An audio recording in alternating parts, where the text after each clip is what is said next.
So today we will be talking about the scalp in the following heading: introduction, extent, structure, nerve innervation, arterial supply, venous drainage, lymphatic drainage, and the clinical anatomy related to scalp.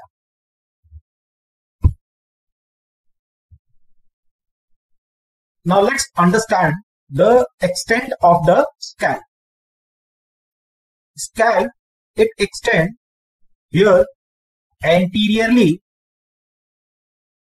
over the supraorbital margin. Here supraorbital, anteriorly and posteriorly from the external occipital protuberance.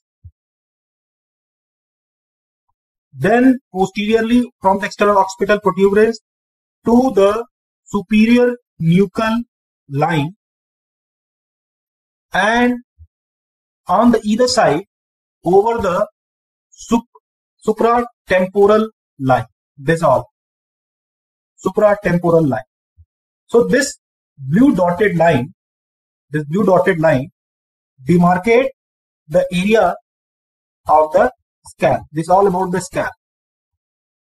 This is all about the scalp.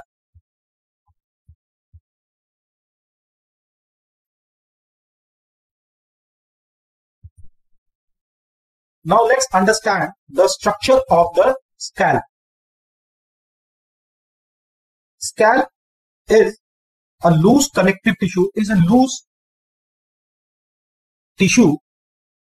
covering the cranial wall. So this is the cranial wall, and which is a bony, and this is the soft tissue which is covering over this, all the soft tissue under this blue dotted line, the whole. This is the scalp. This is all the scalp. Now we study the structure of the scalp from superficial to deep. This is from superficial to deep. Now the structure scalp, S-C-A-L-P,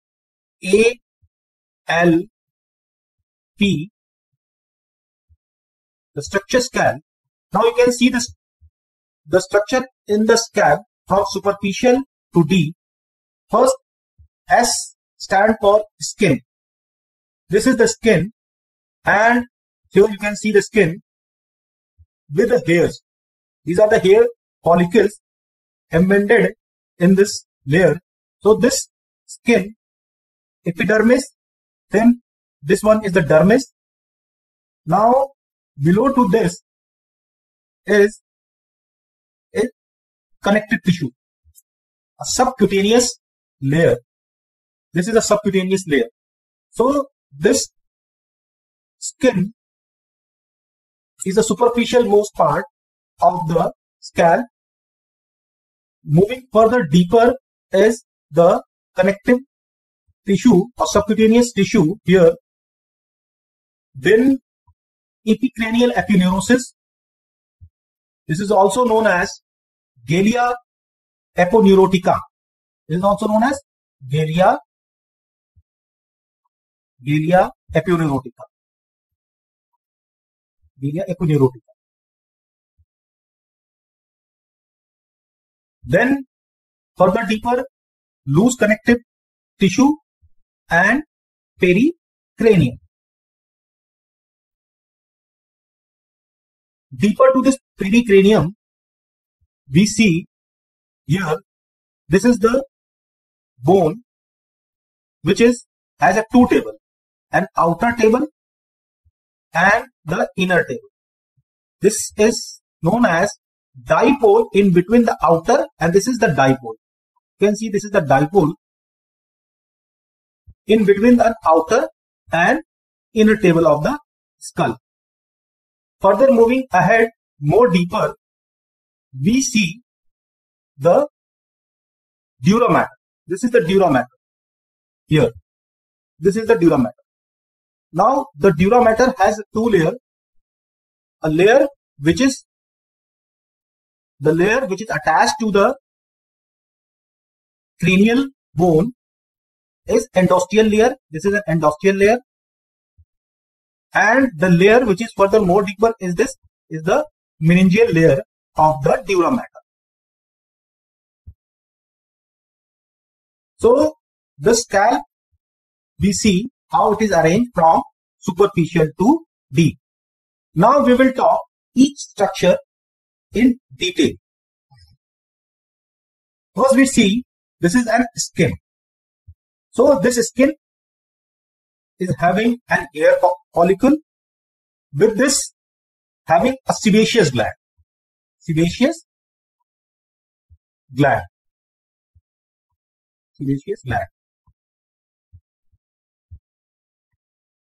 As well as sweat gland.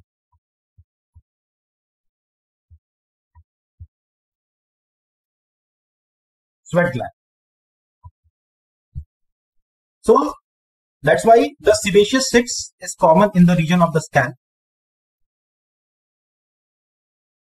We can see this arrangement of the scalp in another image. Here you can see this is a skin, epithelial epineurosis, loose connective tissue, and periosteum. Now we're talking about the skin. Then further we have seen this skin, superficial fascia, which is a subcutaneous layer, and epicranial epineurosis. We put a positive sign here because these three, just in order to understand only, we are putting a positive symbol here because they are tightly adherent to each other. With this, below to this epicranial epineurosis is loose connective tissue. Here we put a negative sign because this is loosely adherent. This one is a loosely adherent with the pericranium, and another here again in the pericranium we put a negative sign. This is also loosely adherent with the loose connective tissue, and this pericranium also loosely adherent to the bone, which is a cranial wall. It is loosely adherent. So again, in order to understand, I have put a minus sign.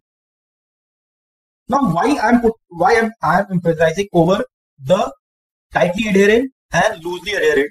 Because when you understand this, then you will be able to understand its clinical anatomy in an easy manner. Now let's see what are the structure. Further, we were talking about the skin. This dense subcutaneous tissue is just below to this. The blood vessels are present here.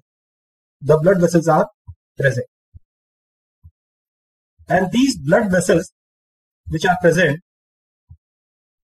they are present over the galea aponeurotica, this epicranial epineurosis. So, जो ये blood vessels है, they are running over the epicranial epineurosis, and these blood vessels are firmly adherent to this layer.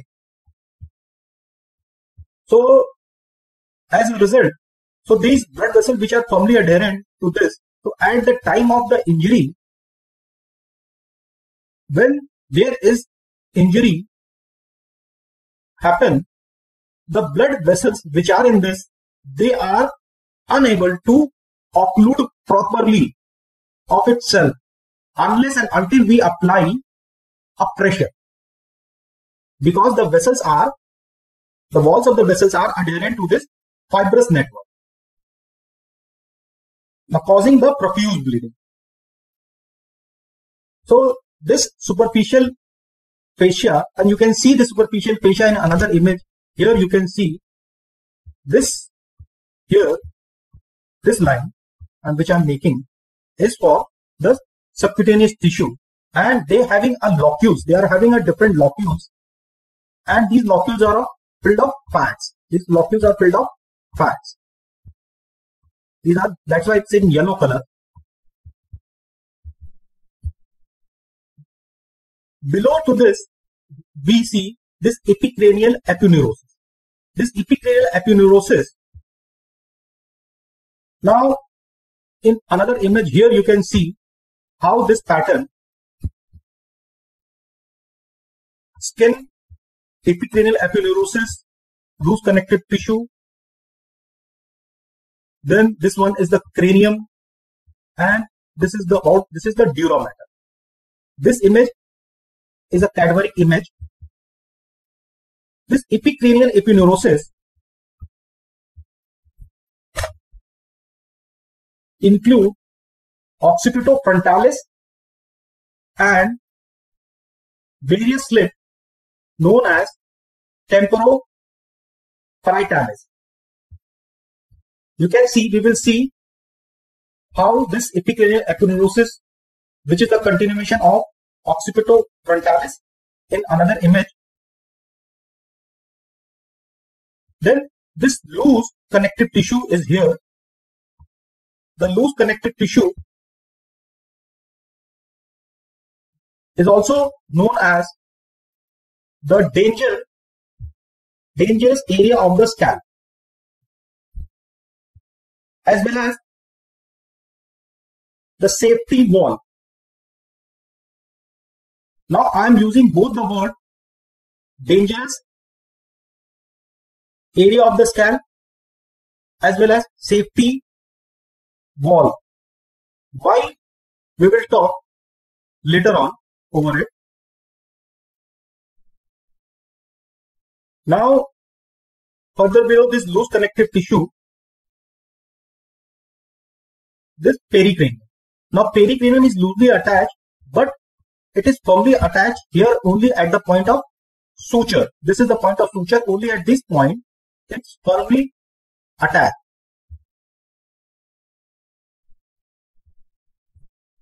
We see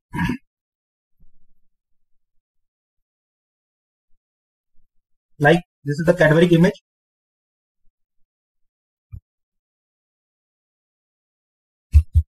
So this first three layer, when the positive sign have mentioned, this together known as surgical layer. They are together known as surgical layer because during the surgery, these are together known as surgical layer. Surgical layer, because they are tightly adherent. So when during the surgery they remove as together of itself, means at the time of surgery when we remove the layer, they are adherent with each other, so they come together, so known as surgical layer. Now below to the surgical layer, this loosely adherent one, the fourth one, I have said this is a dangerous area of the scalp because whenever there any injury happen, the hematoma, which is the collection of the blood taking place in this layer here, so this danger area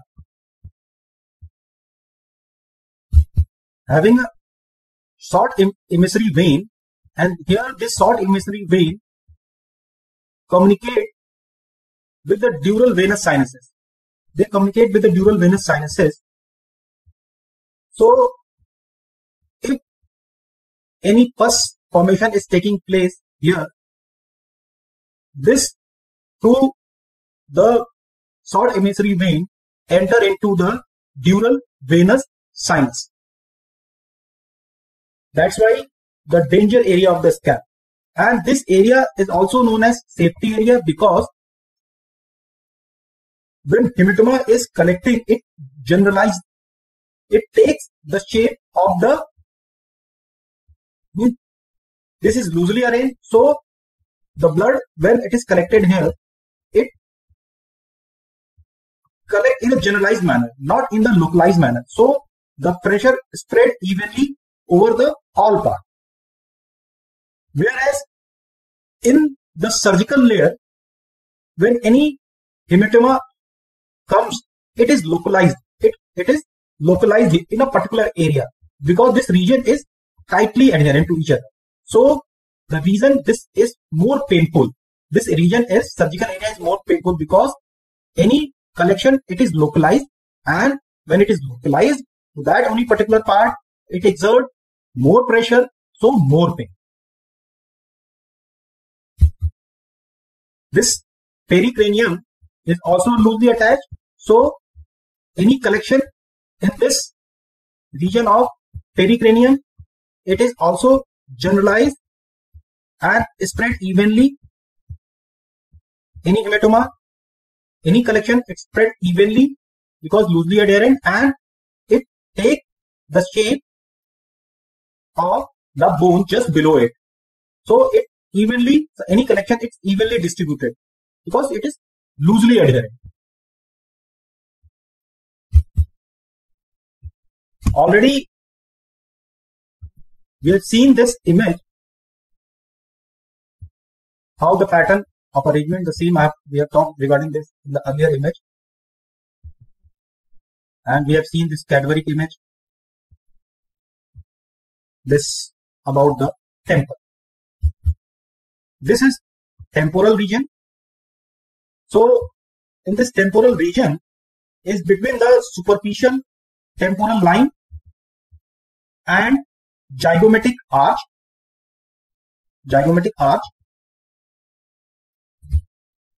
This area contains 6 layers: skin, superficial fascia, extension of epicranial epineurosis, temporal fascia, temporalis muscle, and pericranium. So this is all about the pattern of arrangement when we move. And the layer 5th, this layer 5th, temporalis muscle, is the additional that we see in this region when we compare with the scalp. Let's understand the Galea aponeurotica and bellies of occipitofrontalis muscle. Let's see first the occipitofrontalis muscle. This occipitofrontalis muscle, this is a frontalis muscle which is anteriorly. This is an anterior aspect, and this is an occipitalis. This is an occipitalis which is present posteriorly here. Posteriorly occipitalis. This occipitalis is firmly attached. This occipitalis is firmly attached over the superior nuchal lines. As these occipitalis both are present, one on the right side, one on the left side. So on the either side, these occipitalis, they are firmly attached over the superior nuchal line. They are firmly attached over the superior nuchal lines as they are coming from the lateral 2/3 of the superior nuchal line. They are coming from the lateral 2/3 of the superior nuchal line, and they are distantly present. Means इन दोनों के बीच में एक space होता है, ज्यादा space होता है when you compare with the frontalis, because here you see the frontalis, they are more approximated with each other. They are more approximated with each other. So this occipitalis has a bony attachment, whereas this frontalis, which is coming, the frontalis, it do not have the bony attachment, and it is coming, this is originating from the skin and subcutaneous layer below to the skin and moving like in this direction posteriorly. This is an frontalis moving like this in the posterior direction.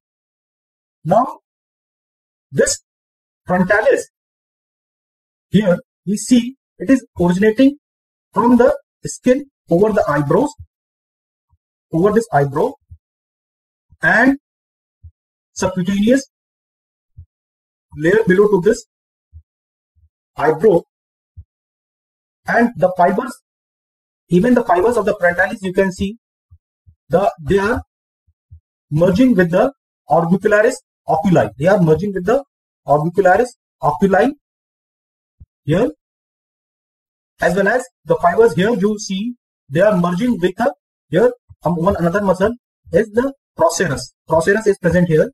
So even the fibers are merging with the procerus as well as supercilii. Here this corrugator supercilii.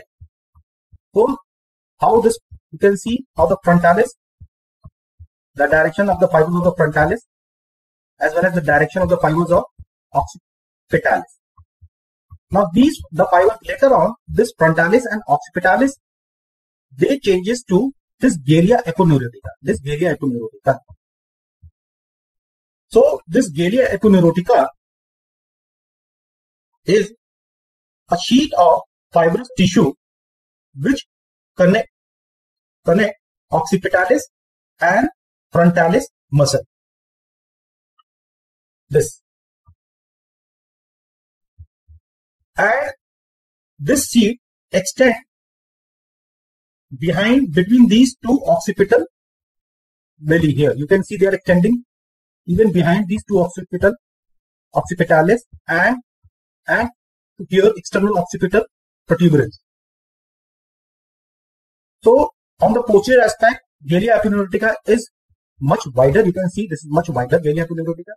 Whereas here this Galea aponeurotica is very much narrow because the frontalis are more approximated with each other compared to occipitalis.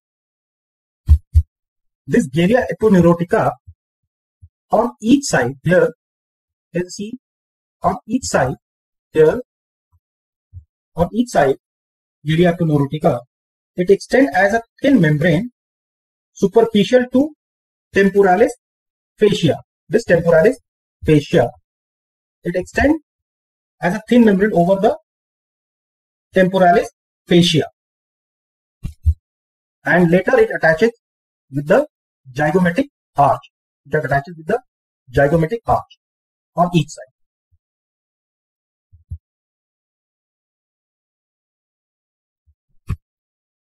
Now, in this image, you can see this anterior aspect. This anterior aspect. You can see here. See, if any injury happen, the blood which is collecting in the loose connective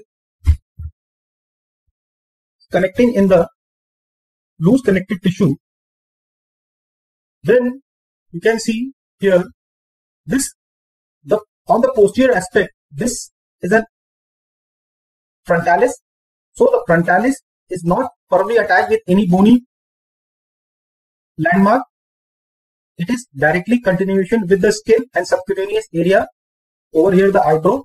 So if any injury happen, it has a posterior limit because occipitalis is firmly attached. As I have said earlier, the occipitalis is firmly attached at the point of superior nuchal line, whereas on the anterior aspect, frontalis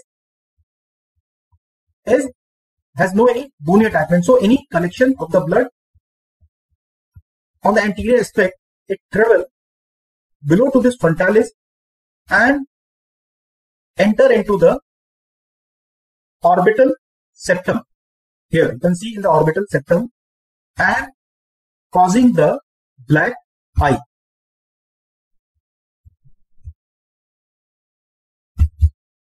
Now we talk about the nerve innervation.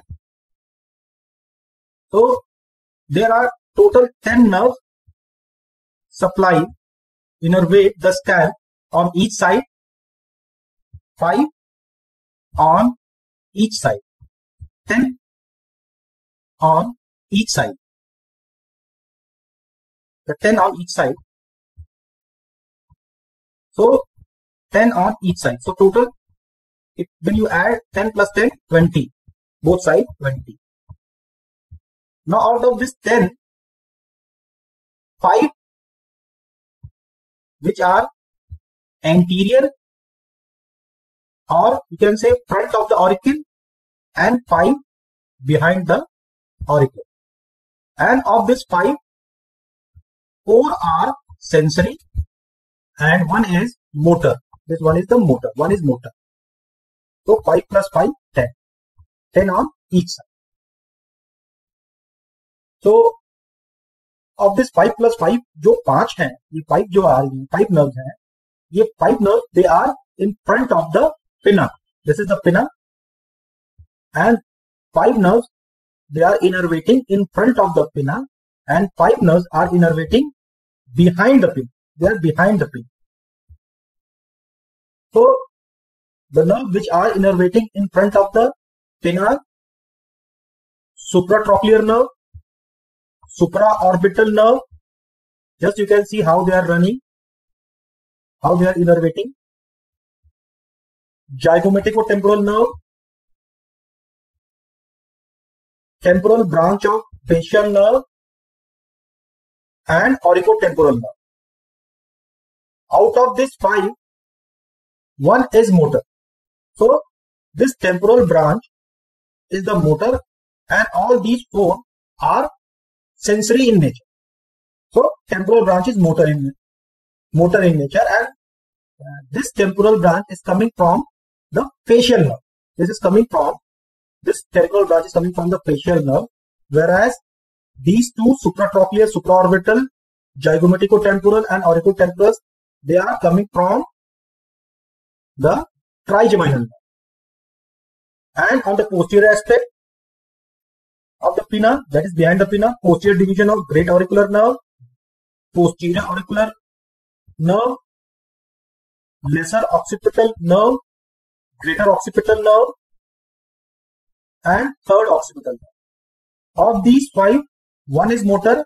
So posterior auricular, this is motor in nature, whereas others are sensory in nature. This posterior, which is motor in nature, this is coming from the facial nerve. So this about the nerve innervation. Now we will talk about the arterial supply. This is on the nerve. Now we will talk about the arterial supply. So here in the arterial, there are 5. The 5 different arteries which are present in the scalp. Of these 5, 3 are present in front of the pinna. These 3 are present in front of the pinna, whereas 2, these are present.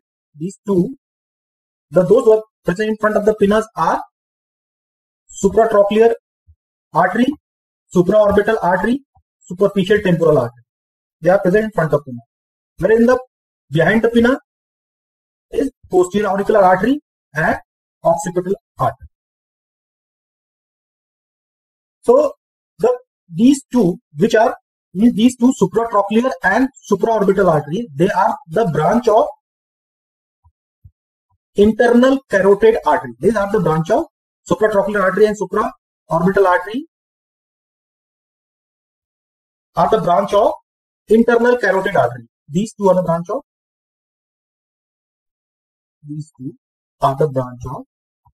internal carotid artery.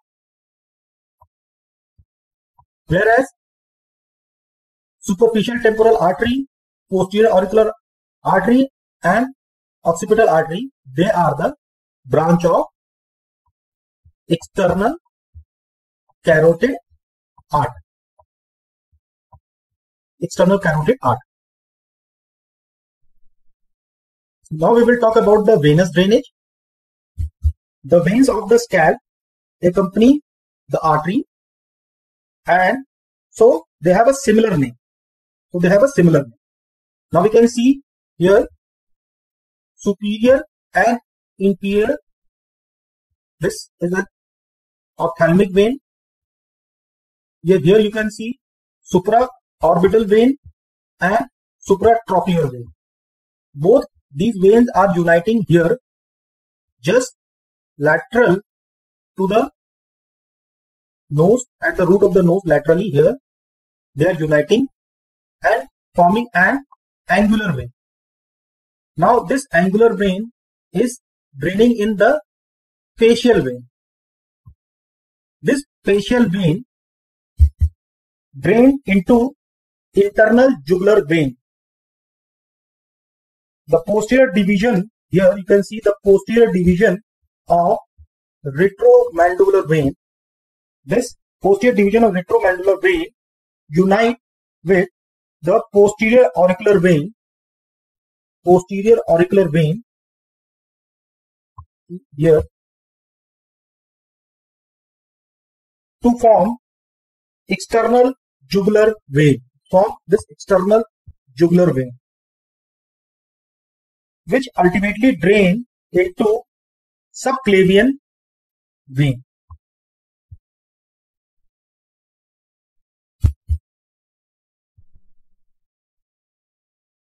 It's about the lymphatic drainage. Now, the scalp lymphatic drainage, anterior part divided into two parts, anterior part and posterior part. So the anterior part of in the region of the scalp, they are drained by pre-auricular node or parotid group. You can see parotid group here. You can see the parotid group here. So they are drained into pre-auricular node or parotid group, whereas the posterior part drained into posterior auricular node and occipital group. You can see this occipital group. You can see this occipital group here. This is an occipital group, and here you can see this posterior auricular. You can see the posterior auricular here. Now we talk about the clinical anatomy. So in the clinical anatomy, now this wound of the scalp, इसकी healing, the scalp पे अगर कोई wound है, that it has a very much potential to heal, and the potential to heal very fast. Reason behind is that in the scalp there is a rich supply of blood. Rich supply of the blood. The arteries were very much anastomosed in this region. So the good blood supply, that's why the healing is very good in the scalp. Then regarding the cephalohematoma, cephalohematoma is the collection of the blood between the scalp and the skull, that bone. So the collection of the blood, and basically it's happened in the baby. So injury in this region, in the scalp, and the collection of the blood, that is just below in the region of the loose, that in the region of loose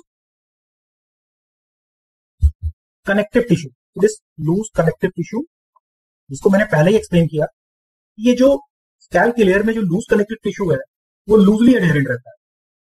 तो और just below another layer that and पेरिक्रेनियम.